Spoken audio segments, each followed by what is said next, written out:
Army, the Navy, the unstoppable, man. Welcome back to another video with your guy.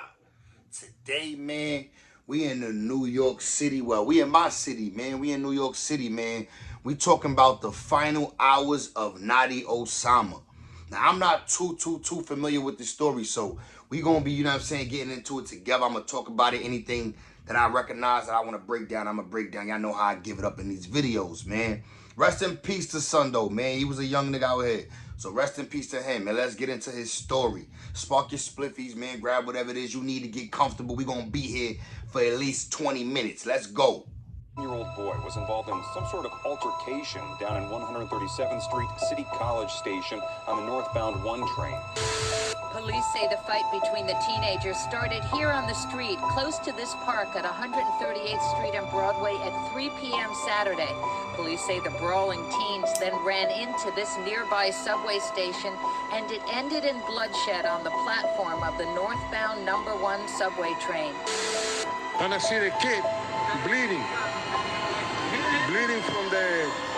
from the side of the waist. And then when he fell, then the police was coming downstairs. They grabbed him and ran with him inside the ambulance to try to save his life. He did a great job, but I think it was too late. The Manhattan DA's office has now identified 8-year-old Kelvin Martinez as the person suspected of stabbing Reyes, and say the two are part of rival gangs.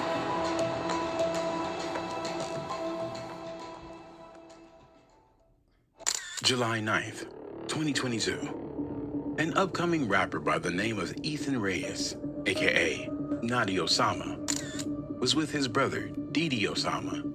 But that day wasn't simply a regular time spent together. It would be the very last time they would see each other alive. For not... Damn. He lost his brother in the war in the streets. I done seen it happen to a lot of niggas, man. Osama would lose his life moments later. It was after midday. The clock was ticking after 2 p.m. Notti Osama and Didi Osama parted ways, thinking that just like any other day, they'd be reunited after going about their individual business. But soon, that reality was shattered to pieces. Just before 3 p.m., Notti Osama and 2 friends were walking at 137th Street and Broadway when they came across someone by the name of Kelvin Martinez, who was on his way into the train station to catch an uptown train. Bro, the trains is dangerous in New York City, bro. I ain't gonna lie to you. Trains is dangerous in New York City, gang. When I was going to Brandeis, I had to go to Brandeis to finish out my high school shit and all that. I really went to Taft, though, but to finish out my shit, I had to go to Brandeis.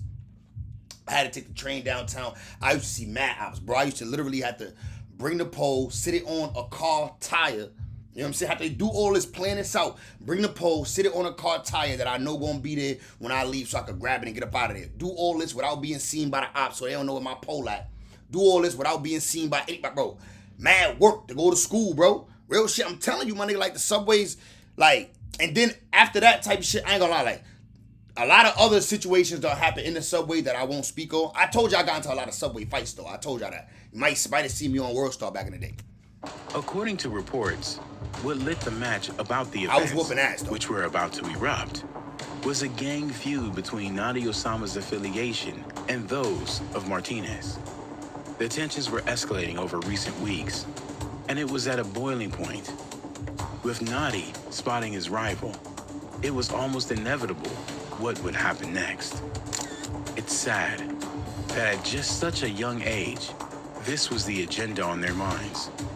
But the streets of New York, in particular Sugar Hill, which is the gang faction Notti represents, molded him into what he became. A sad reality, but a reality that exists and erodes the minds of the youth. The Sugar Hill set falls under the affiliation of the OIs, also known as the Original Young Gangsters, and also the alias, the Original Youngins. Growing up in the environment of gangs and the lifestyle, it's not surprising Notti Osama's first reaction was one inspired by injuring, or even worse, taking the life of his rival, Martinez.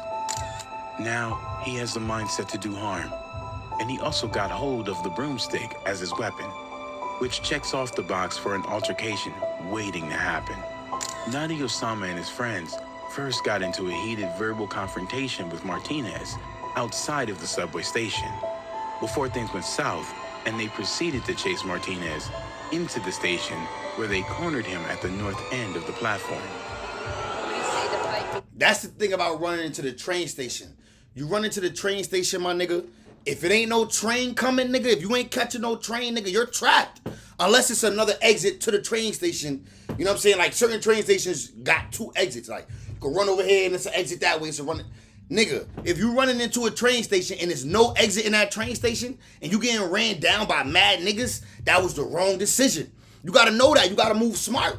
Like, you know what I'm saying? Everybody, well, obviously when you just getting chased and shit and you getting chased down and all that, you know what I mean? Like, you might not know. You know what I'm saying? You just running where you think you should run. But you gotta map. If you know you got ops in this area, nigga, you gotta map shit out, nigga. When you running, nigga, don't run into no train station, nigga. That shit deadly. The teenagers started here on the street, close to this park at 138th Street and Broadway at 3 p.m. Saturday. Police say the brawling teens then ran into this nearby subway station. With nowhere left for Martinez to escape, Notti Osama and his friends began carrying out the beating they envisioned in their minds. But they failed to factor in the possibility of resistance. And that was the second grave mistake Notti Osama made, other than engaging in the act in the first place. What you mean he gotta resist, nigga? Them niggas are gonna beat him to death. What you thought, nigga? Like, one way or another, they was going, listen, you rather go out fighting than just let niggas just take you out. Like, nah, bro. What you mean he had no other, like, that was a grave mistake. Nah, I mean, like, it was gonna happen regardless, but you gotta fight it out, nigga. What you thought? Unless you got a pole on you or something, then nigga, you blame him, but obviously he ain't had a pole. Martinez was armed, and he drew his knife in retaliation to the beating he was receiving, a natural reaction in a fight or flight moment. He would swing at Reyes, aka Notti Osama, puncturing him in the abdomen. It was then one of Notti Osama's friends is reported to have swung a sharp object at Martinez, which gave Reyes, aka Notti Osama, the time he needed to push Martinez onto the train tracks, causing him to fall on his back.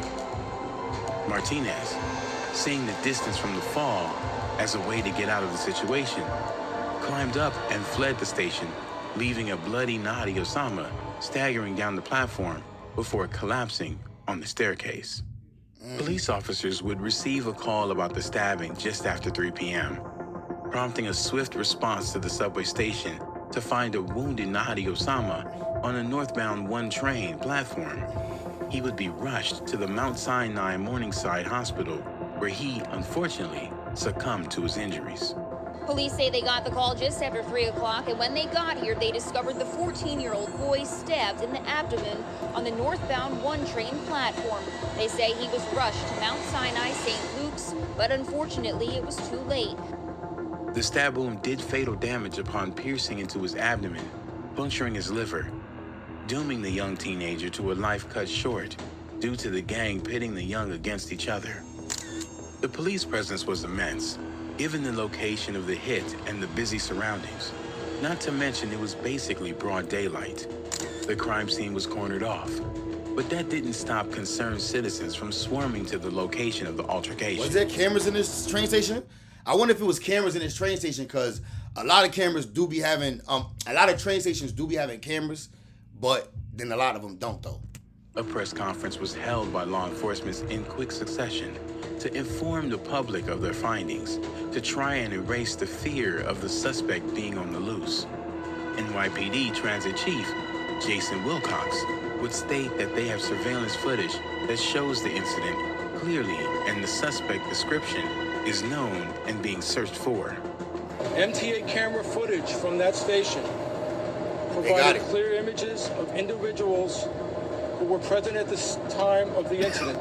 Officers immediately began their search for the suspect, and one officer noticed something that fitted the description of Martinez on West 173rd Street in Broadway. With the assistance of Martinez's mother, officers were able to arrest him without any altercation.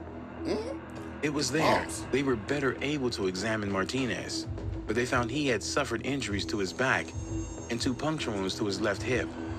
He was treated at the hospital and also interviewed by NYPD detectives and DA investigators. That individual was stopped and taken into custody. At the time, he was bleeding from his back and abdomen and brought to an area hospital to be treated for wounds to his left hip area.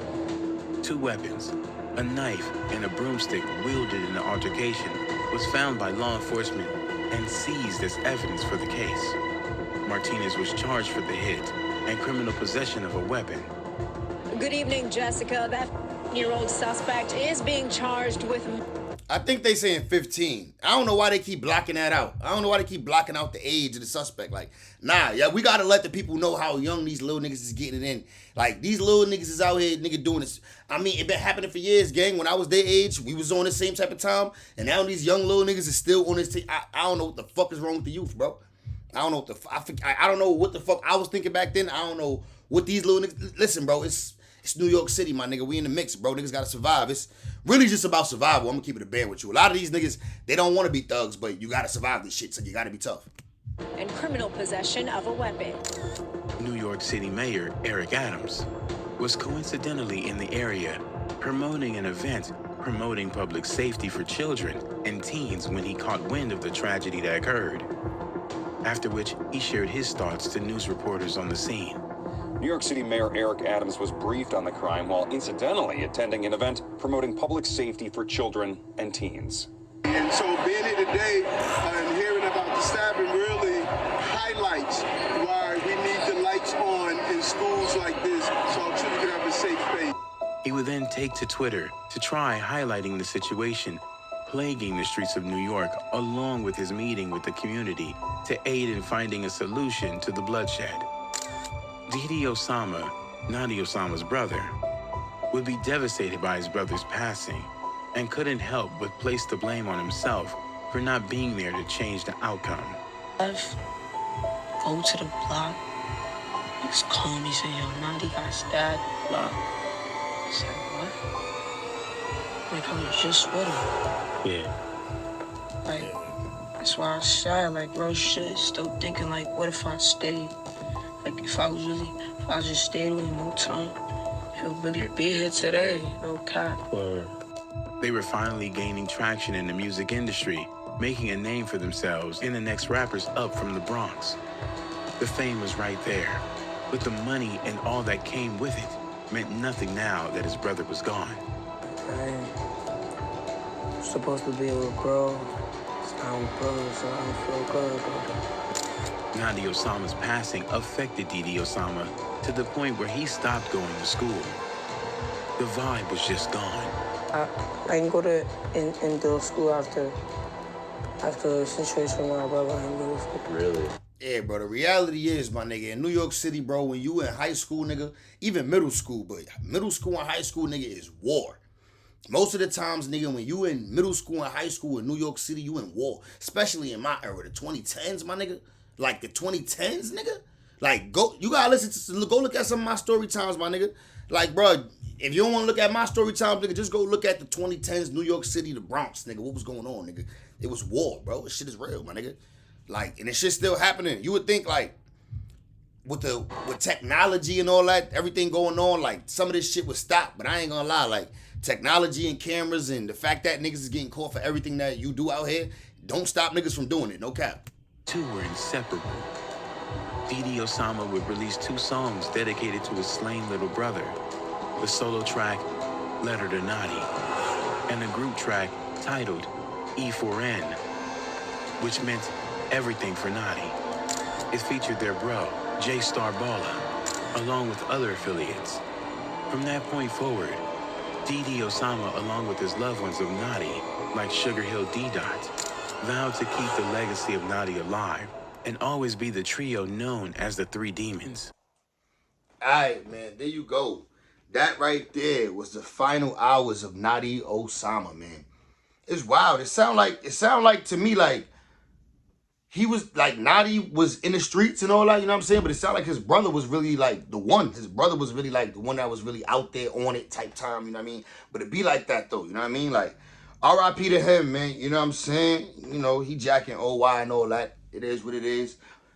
R.I.P. to him, man. I'm going, though. Jimmy Gang, I'm off this nasty. I see y'all in the next one. I'm about to go to this cookout, man. It is July 4th.